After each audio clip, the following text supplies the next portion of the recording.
Welcome to My Business Matters, the Michigan Chamber podcast.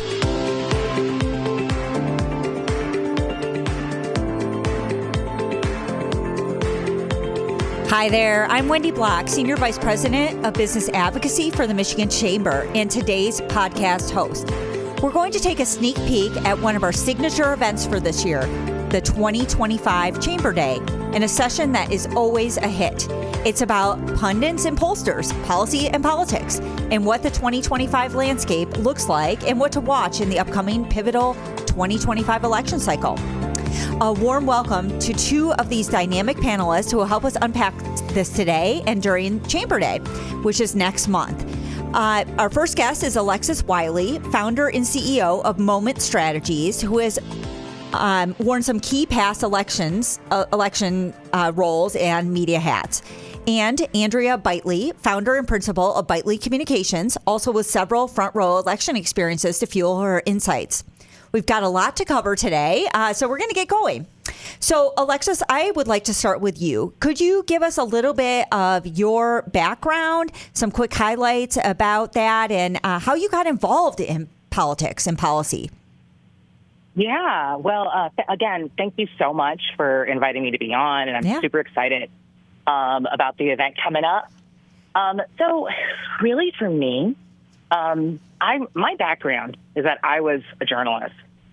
Spent about 10 years in news, moving markets.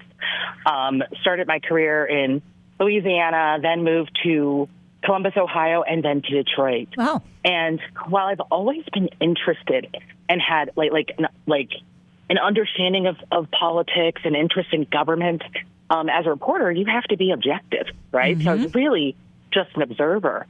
And then after, I was at Fox 2 for 3.5 years, I had a call from Mayor Duggan, and he asked if I wanted to join his administration as spokesperson, and I quickly became chief of staff after joining the team. And I did that for almost 7 years, and I felt like this was an opportunity to get involved and try to see, as a reporter, you spend a lot of time talking about what everybody should be doing or could be doing better. Mm-hmm. And I was considering all the time that I've spent criticizing all the things that needed to be done, maybe I could see if I could do it myself. And I learned so much in that time, and really learned a lot about what it takes to actually get things done, the coalitions that need to be built, all of the different levers that need to be pulled, and how you can get things done at the end of the day with the only goal being improving the lives of people. Mm-hmm. And that's been an awesome experience. My firm really focuses mostly on strategic communications. I would say the political end of things that we do is actually a small part of what we do. But I think in this in this current landscape climate, I think that really being able to communicate well is really important. So happy to play the role that we're playing now, supporting, as you know, Mayor Duggan and his really historic run for governor. So very excited about that. And I think this is going to be a really fun year and some change as we go into this next election. Yeah, that's awesome. Andrea, how about you? Tell us a little bit about your background and how you got involved in all of this. It's kind of often a winding path, as Alexis kind of showed. I'm actually one of those weirdos who has always been involved in politics. I was on my first political campaign before I could drive. Wow. And I learned how to drive stick shift in a 4th of July parade many, many years ago. My career has taken me from growing up here in the Lansing area over to Kalamazoo, go Broncos, out to Washington, D.C., where I worked for the United States Chamber of Commerce and Politico, and then back here to Michigan, where I had the opportunity to work for former Attorney General Bill Schuette. I now run my own public relations firm, and similar to Alexis, strategic communications is the thing of the moment. We're all understanding what the new federal government's rules and regulations are, making sure that our clients are in compliance with everything that's going on, which is changing on a daily basis, and helping people who are in crisis. There's a lot of maneuvering that comes with that, and understanding what goes on in politics is really key to advising a client in this current climate. Yeah. Okay, so let's talk about just today's political and policy landscape. I think you both have been watching this. You've been involved in it. How would you describe in one or two words or as a headline about where we are today, kind of this landscape? And it could either have a policy or a political lens to it. Andrew, you want to start? You want to try? Sure. I think chaos is the word du jour. The Trump administration has been in office for about 100 days, and we've seen a lot of change, rapid change. But more locally here in Michigan, we're already seeing a lot of folks jumping in the race for 2028, which we've got a lot of openings. We've got our Senate seat. We've got our gubernatorial race. Attorney General, Secretary of State, the entire House is up. The Senate has seats that will be up. We've got a lot going on. So chaos, primaries coming up, and chaos in Washington is really having a big impact on what goes on here in Michigan. Alexis, you want to try to jump in here? Yeah, chaos actually did come to my mind as well. But I might take the headline route and just say, I think an opportunity for disruption, right? Okay. An opportunity to disrupt the system that I think every day we are all being presented with more and more evidence that the current system is not working, right? It's not working for regular working people. A lot of ways it doesn't work for business people. And we got to figure out a way to change that. And I feel like something happened in the cosmos when 2020 hit, right? And I feel like it created, think about my own life. I chose, instead of doing going to work somewhere else, I chose to start my own firm, right? I think and a lot of people are making these life choices right now. And I just think that there was something about that showed us that business as usual is not working for us. And every single day we get more proof of that. So that's why I would say opportunity for disruption, because that I think this is a time for people to be creative. It's time for people to shake things up and to figure out what's actually going to improve lives and deliver for the people. Yeah. So this idea, I guess, of disruption, or even just this idea of chaos, right? Both, kind of leads me to my next question. We have kind of been on this political roller coaster in Michigan for a number of years here, right? We went from years of being kind of a purple state to an all blue state. And now we're back to a purple state. And so right now we're kind of purple. We've got a Republican-controlled Michigan House, a Democratic Michigan Senate, a Democratic governor. And I think a lot of people are just trying to figure out how this works, right? And how are we going to find ways to get things done? And when I think about the start of this year, leaders came together, I think, encouragingly to fix the minimum wage and earned sick time acts. Not a ton has happened in a bipartisan way since then. Do you think that we should expect gridlock for the remainder of this legislative cycle in Michigan? Or do we think that people have kind of found a path and felt good about this idea of bipartisanship and working together? What are your kind of estimations on that of kind of now what? Absolutely. I think we're seeing a really interesting path with this bipartisan legislature governor combination. Speaker Hall has embraced working with folks that are not necessarily Republicans. We've seen his friendship. That's the only word I can come up with to describe it, with Governor Whitmer. Mm-hmm. We've seen him sitting alongside Mayor Duggan in Detroit talking about crime. With the governor, it's been talking about roads. We did see the governor and Speaker Hall in the White House lobbying for Michigan. We saw them talking about Selfridge. We saw them talking about benefits for folks up north who have been really hit by this ice storm really badly. We're not seeing Majority Leader Brinks around as much, partially probably because of the outstanding lawsuit between the House and the Senate. But we are really seeing work and collaborative work between the governor and the speaker. And yes, ESTA is the only thing that has truly moved at this point. But we're seeing them talk about roads. We're seeing them talk about classroom sizes. We're really seeing a bipartisan spirit come out on both the governor's part and the speaker's part. And I really believe that this, bipartisan work will give us better legislation in the end. When you have one party that's controlling everything, you're going to get one-sided legislation. When you've got a governor who's a Democrat and a speaker who's a Republican, you're going to work to have much better public policy than if it's just one party in control of everything. And that might have longevity too, right? As Real we've longevity. seen the flip-flopping or back and forth whiplash that's been going on when there is just one party in control. Alexis, do you have anything that you wanted to add to that? Knowing that you're not necessarily in Lansing every day, as Andrea and I are.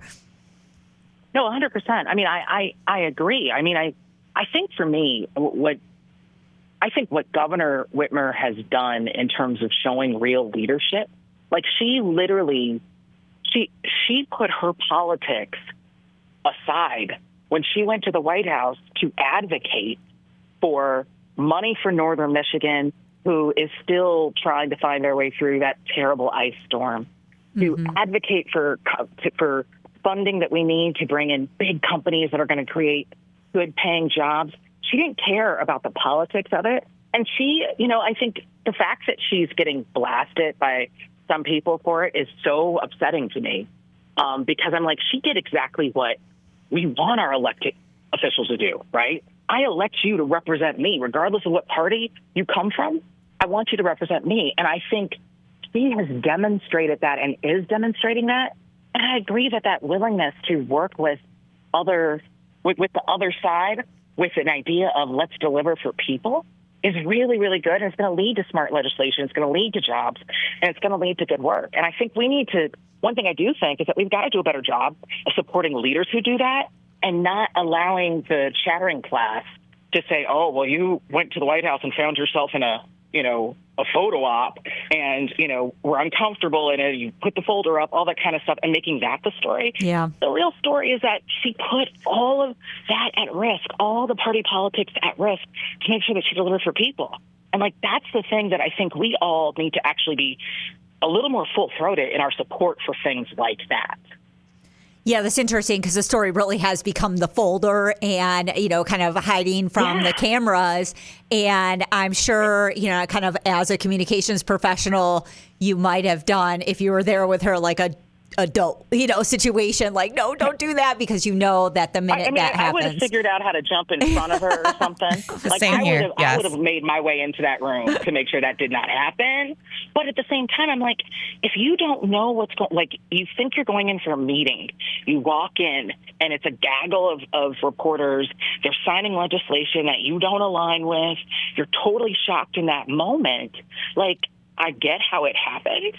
I just am but all the people who are I saw some national story that said something like, this is the kind of thing that ends, careers and blah, blah, blah. And I was like, ew, if something like that ends a career, then we got a bigger problem here. Sure. Right? Because if anything, it should show that you got a leader who's actually willing to get out there and put politics at risk to deliver for people. He's the president of the United States. Yeah, which I think was the political analysis, right? The risk was, the reward was bigger than the risk in the situation of deciding to accept the invitation. So I think you make a really good point there. Yeah. Let's talk about the upcoming gubernatorial election and the U.S. Senate race. And probably to a lesser extent, let's talk a little bit about the battle for control of the legislature. All of this is going to be pivotal to shaping the future of Michigan's political landscape, its policy landscape, its economic landscape. What are your thoughts? And Alexis, I know you're probably a little more biased here than Andrea, but what are your thoughts on the candidates who've announced so far? And do you have any preliminary predictions on kind of who's doing it right, who's doing it wrong? Who do you think is really the strong horse at this point, especially when we start talking about primaries? I think there's three leading candidates. Mayor Duggan is obviously a bit of a wild card, but he won on a write-in ballot in Detroit, which is an incredible feat. Secretary of State Benson is obviously the leading candidate for the Democrats. And right now I would say that John James is the leading candidate for Republicans. Now, Duggan is his own race for the independent bid, but the Benson James slots, that's not a given. We could see what happened with Governor Snyder, where a guy out of left field came in and won a primary. I'm not convinced that we have all the candidates in the race. So saying that this is a done deal for the gubernatorial race, I don't believe it. We saw Abdul Al-Sayed jump in today. For the U.S. Senate race, we have a lot of candidates that are all over the place jumping in. And we have a lot of folks that have run before who did not win, which makes me wonder, is there a retread issue with our politics here in Michigan? Why aren't more people jumping in? The public is looking for a fresh perspective, a new perspective, but we're getting a lot of candidates that we already know. So that is a good point. Yeah. We'll see what the public wants. Right. When it comes to, more than a year from now, when we're in the ballot booth voting on those gubernatorial candidates and those Senate candidates. Yeah. Alexis, what are your thoughts? Well, I mean, you rightfully predicted this. I mean, but really, I could not be more excited about what Mayor Duggan is doing right now, of really saying, we need to come together and actually find a pathway that leads to getting things done, right? We need to make sure that we've got more and more people are moving away from identifying with parties, right? Mm-hmm. And if there ever was a moment for an independent candidate who has a proven track record of fundraising, a proven track record of actually delivering for people and showing what government can do, it's Mayor Duggan. And, I think the coolest thing about, and I am on the campaign, so that's being fully transparent on that. But I think one of the coolest things that I get a chance to see is going to events and in communities where people don't even really know him, and to see how they respond, to see how more and more people are showing up at these events who want to talk about changing the system and know it's not working for people, right? They know that there's a reason. Why is it that our kids are still falling behind, right? Why is it we can't come together? And I think that that's something that he's really tapping into something that is really, really big, and I believe that he is going to be successful. So I'm excited about that as a real game changer for Michigan. Now, I'm not on Mayor Duggan's gubernatorial campaign, but I've had the opportunity to observe when he is at an event. He was at the Lansing the Lansing Economic Club a few months back, and there was a line to meet the mayor of Detroit. He gave his presentation. He gave a really compelling speech, a really, something that made us think about what he has done in his time in public service, whether it be his time with the hospital system, his time as mayor. It's been a really profound change. And the Lansing business community lined up to shake his hand and give him their business cards. That was a fascinating moment to watch. And it seems like Duggan is really clicking with folks who are a little disenchanted with the existing party system and the business community. We've seen people extremely interested in what the mayor has to say. What do we think are the issues, right? I mean, in my mind, it's kind of it's the economy, stupid. But does it stop there? What? We've seen such a range of issues over the last election. I feel like last cycle, Democrats really tried to bottle the enthusiasm on the abortion issue. That didn't work. That didn't really work. So I think, they're kind of forced to move on. What other issues do we think are going to define beyond the economy, high prices, inflation, et cetera? Beyond that? Yeah. I don't know what is beyond that. I mean, that's what it comes 100%. Down to. Yeah.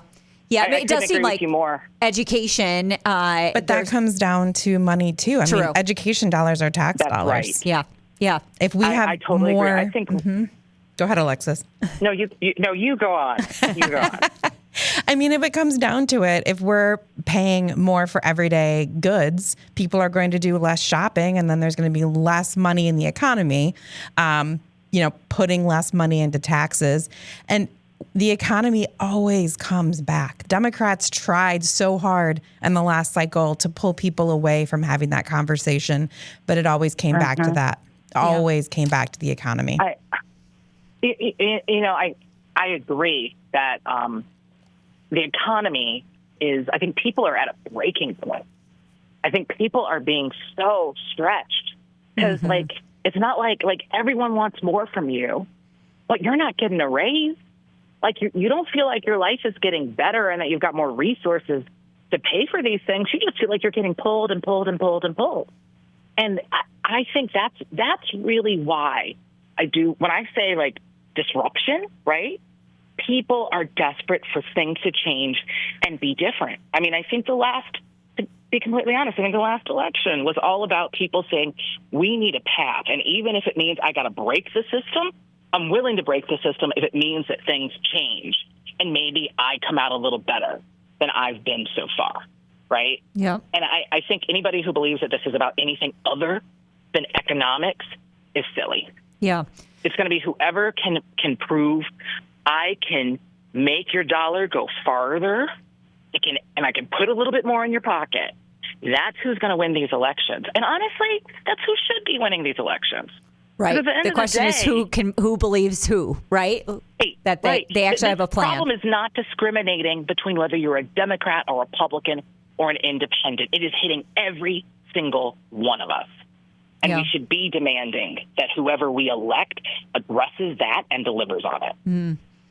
All right. So our time is kind of coming to a close. I'd love to hear one big thing that you're watching for the remainder of this year or going into the next election cycle. Go. I don't care who starts. One thing I'm definitely watching is obviously the economy, but also what our jobs numbers are like. Here in Michigan, we are so dependent on the auto industry, but that's a national ripple. You know, there's the saying that we've all heard, nationally, people get a cold, but Michigan gets the flu when it comes to economic indicators. We're already seeing retail slow down. We're seeing OEMs close their doors. We're seeing warn notices potentially out there because we can't control what the guy in the Oval Office is doing. So keeping an eye on those jobs numbers is something that I'm perpetually doing. Yeah, us too. How about you, Alexa? 100%. I would say, really, what's the real impact of these tariffs going to be?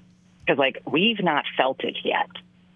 But when it starts to trickle down, if the impact is not that more companies say they're moving to Michigan and they're going to start hiring and there's construction jobs and all that kind of stuff, if that's not it, I fully believe the people who once supported President Trump are going to flip. Because at the end of the day, we are reaching a breaking point when it comes to people's pocketbooks. Mm. Well, all really great insight. And unfortunately, our time is up today. A very special thank you to Alexis and Andrea for sharing their insights and perspectives about policy and politics in 2025 and next year's election cycle. To all of you, thanks for listening. Please get involved and make your voices heard and consider joining us for Chamber Day 2025. Tune in to our next episode and subscribe or like our podcast for easy notifications. Until then.